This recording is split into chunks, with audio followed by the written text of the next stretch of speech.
Van meningsverschillen, dat doen we over haast alles. Maar over één ding kunnen we het snel eens zijn. Dit WK in Qatar heeft haar glans verloren. En in Europa leeft het lang niet zo onder de mensen als met andere WK's. Een belangrijke reden hiervoor is de mediahype van de afgelopen weken. Over de slechte behandeling van arbeidsmigranten door Qatar. De Qatarese kijk op emancipatie, rechten en vrijheden voor vrouwen en seksuele minderheden. En wat hier direct mee te maken heeft, het verbod op de One Love armband door de FIFA. Qatar is zich van geen kwaad bewust. En de rest van de wereld snapt de Europese ophef nauwelijks. In deze video neem ik je mee naar de diverse wereld van denkbeelden, van normen en waarden. Na deze video snap jij waarom de Qatarezen en de Europeanen niet op één lijn zitten. En dan begrijpt ook jij de wereld weer net iets beter.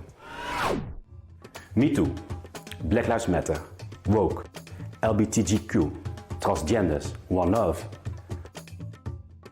Vrouwen kunnen en mogen alles wat mannen doen. Homo's kunnen trouwen en kinderen adopteren. Transgenders kunnen zonder problemen van geslacht veranderen. Elke vorm van discriminatie wordt tegengegaan. Sinds de afgelopen 10 jaar is de emancipatie van minderheden een hot topic in de westerse wereld. Het is een emancipatiegolf die wat betreft de grootte en snelheid ongekend is in de geschiedenis. Een negatief gevolg is dat voor- en tegenstanders in deze samenlevingen steeds meer tegenover elkaar komen te staan. Maar voor deze minderheden is het positieve effect groter. De westerse samenleving is zich steeds bewuster van eeuwenoude ongelijkheden en misstanden. Hoewel de grootte van bewustwording en verandering ongekend is in de geschiedenis, is er in het verleden altijd sprake geweest van verandering. Geen mens verdedigt bijvoorbeeld nog het verslaafd maken van anderen of het verbranden van heksen. En ook in de toekomst zal er nog veel veranderen. Op dit moment doen ik en jij dingen die iemand uit 2090 achterlijk zal noemen. In ongeveer alle West-Europese landen zijn in de afgelopen 30 jaar met de gelijke snelheid de denkbeelden over gezin, gender, seksualiteit en emancipatie in dezelfde richting veranderd. Dit wordt vaak vergeten in het Westen. Sommigen denken dat de hele wereld net is als Europa, maar het tegendeel is waar. Door dit verschil in snelheid is de rest van de wereld zelfs verder van West-Europa afgedreven. Dit is namelijk de uitkomst van een wereldwijd wetenschappelijk onderzoek door het World Value Survey. Deze onderzoekers concluderen dat er 4 hoofdstromen van denkbeelden van waardestelsels zijn. Het traditionele wereldbeeld vindt religie, gezin, traditie en eerbied voor autoriteit belangrijk. Dit betekent dat het trots maken van de ouders en het zorgen voor kinderen cruciaal is. Zaken als abortus en euthanasie worden afgewezen. Liefde voor het land, de natie, is ontzettend belangrijk. Maar over politiek praten, dat gebeurt weinig. De seculiere denkwijze is tegenovergesteld. Religie en autoriteit is daarom minder belangrijk. En onderwerpen waar traditionelen van gruwen, is voor veel seculieren wel acceptabel. Overlevingswaarden benadrukken economische veiligheid en trots zijn op de natie. Zelfexpressiewaarde legt de nadruk op milieubescherming, tolerantie, gendergelijkheid, keuzevrijheid en democratie. De onderzoekers hebben onze wereld vervolgens ingedeeld in 4 categorieën. Dit is het resultaat. Nederland, Duitsland en Scandinavië zijn erg seculier en zelfexpressief. De Engelstalige landen, zoals de Verenigde Staten, zijn ook zelfexpressief, maar traditionele. Katholiek Europa is net zo traditioneel als de Engelstalige, maar beweegt meer richting overlevingswaarden. Oost-Europa, zowel Rusland als Oekraïne, scoren hoog op overlevingswaarden. Oost-Azië, waaronder China, is nog seculierder dan Europa en heeft in grotere mate overlevingswaarden. Latijns-Amerika is juist traditionele.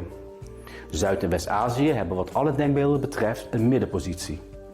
De Afrikaanse en Arabische wereld is van alle gebieden het meest traditioneel, met de hoogste score op overlevingswaarden. Ik heb uitgerekend hoe de wereldbevolking tussen deze categorieën verdeeld is. En daar komt het volgende uit. Slechts 12% van de mensen deelt het zelfexpressieve denkbeeld dat vooral domineert in de westerse landen. Wat verder opvalt aan deze kaart is hoe ver Noordwest-Europa verwijderd is van het Midden-Oosten zoals Qatar.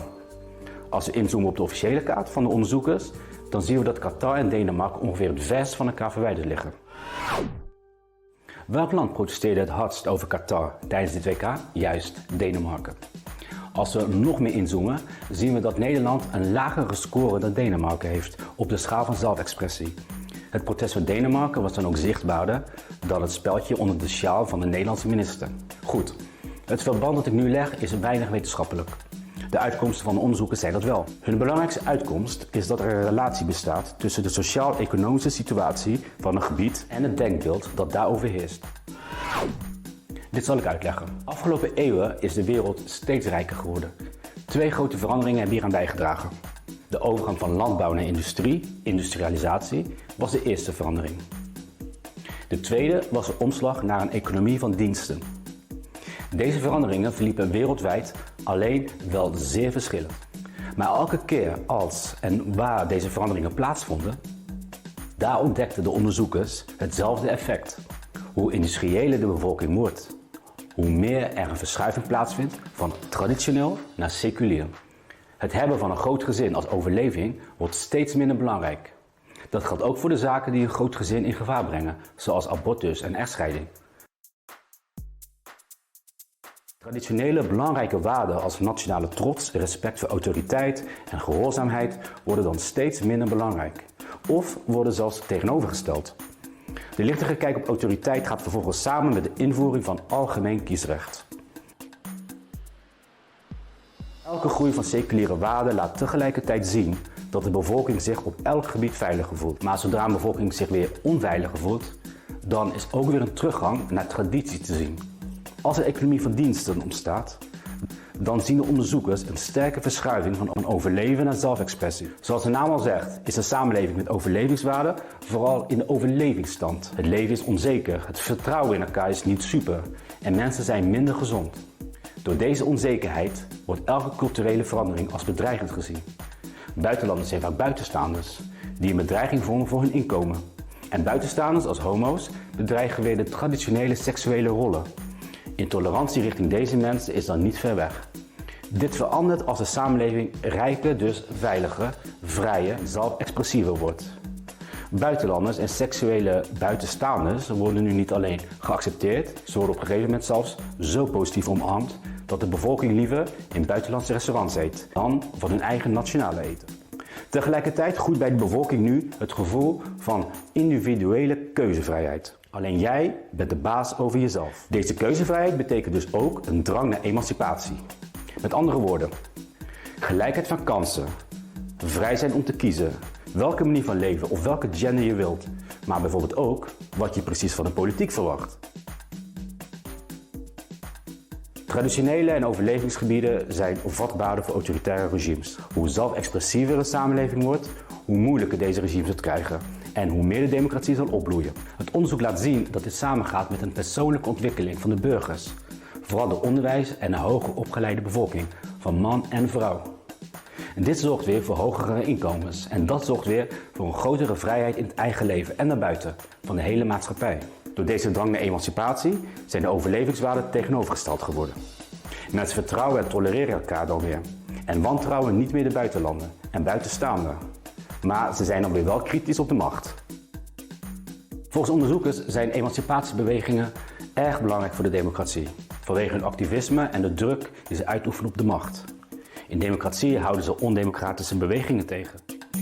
Well, even the democracies in the old democracies, as in the Nordic countries, are always in danger if you take them for granted. I think you have to look at it in this way, that democracy is never finished. In dictaturen helpen ze de democratische bewegingen juist op gang.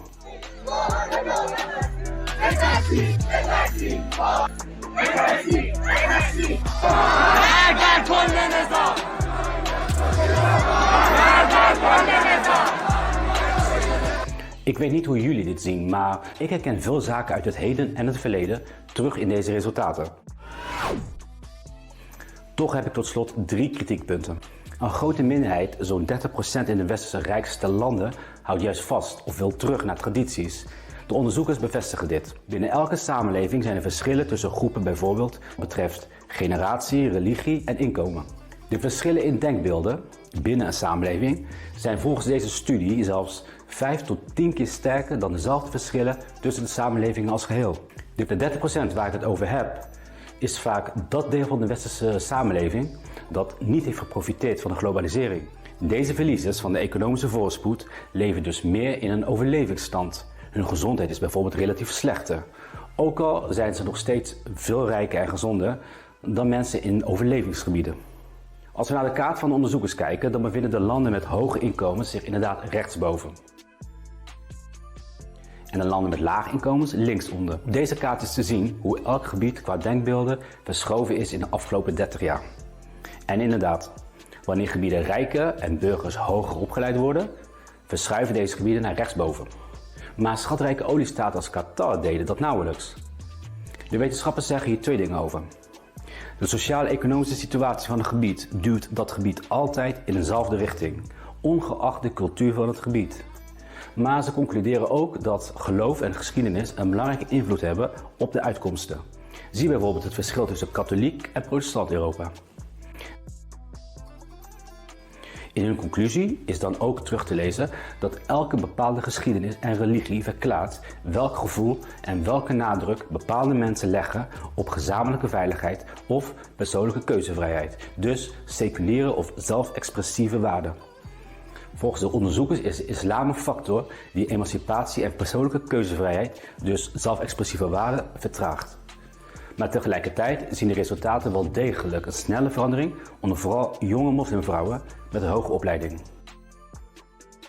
Tot slot spreken de onderzoekers weinig over de invloed van social media. De hele wereld bezoekt vandaag de dag grotendeels dezelfde websites en apps. Hierdoor is iedereen op de wereld voor het eerst in de geschiedenis op de hoogte van het bestaande verschil in rijkdom en vrijheden. Want ook buiten het Westen zijn er internethypes geweest. Die hebben geleid tot een drang naar vrijheid en democratie. Zoals de Arabische lente of de opstanden van nu in Iran of China. Internet zorgt ervoor dat veranderingen zich daar nu sneller en massaler plaatsvinden. Veranderingen die normaal gesproken vele generaties duren, kunnen zich nu dus veel sneller plaatsvinden. Op de vooravond van dit voetbaltoernooi zei de Qatarese WK-ambassadeur Khalid Salman het volgende. Because why is haram? I am not one big Muslim, but it's haram. Why? Because it's damaging the mind. At this point, a World Cup official steps in to bring the interview to an abrupt halt. His words have upset many, including Helen Hardy, founder of LGBT football team Manchester Lacys. It was so definite, what was said, and so deeply offensive, and I don't think it could be taken any other way. So we're quite clear on how they feel about LGBTQ+ people. Ik hoop dat jullie na deze video begrijpen waarom deze uitspraken zorgden voor ophef in West-Europa. Maar ook waarom ze zorgden voor onbegrip over deze ophef buiten West-Europa. Voor meningsverschillen, dat doen we over haast alles. Toch laat onderzoek zien dat er een structuur zit in al deze meningen en in de manieren hoe we naar elkaar kijken. We bewegen aan de ene kant steeds meer naar elkaar toe, maar aan de andere kant ook steeds verder van elkaar af. Voorlopig zijn de Qatarese WK-stadions nog steeds als moderne torens van Babel, waarin de Deen de Qatarees totaal niet verstaat. Volgens de wetenschappers is het goed mogelijk dat de Qatarees de Deen op een bepaald moment wel zal verstaan. Er is alleen één disclaimer. Alleen als de globalisering doorzet en we ons veilig blijven voelen, rijk en opgeleid, dan komt ooit dat moment. Anders misschien nooit.